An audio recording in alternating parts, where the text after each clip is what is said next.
Well, hello.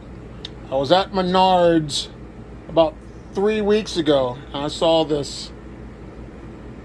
So I went back and decided to purchase this. And what it is, it's a 9-gallon, 26-inch diameter, 7-inch deep, all-weather pond. It says it will not crack from extreme cold or heat. It says it's safe for plants, fish, and pets.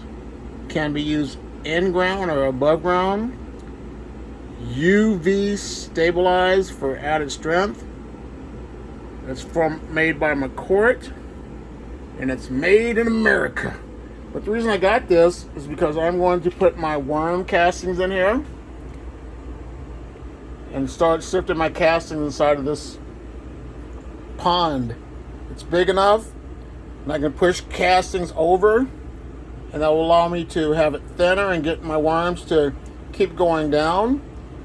But yeah, that's what I decided to do, and that's what I'm going to use this for. So what are your thoughts about this? A 9-gallon deep dish pond. Leave your comments in the box below, but I'm looking forward to using this. I just want to take time and say thank you for watching this. Here's another video to learn more about worms.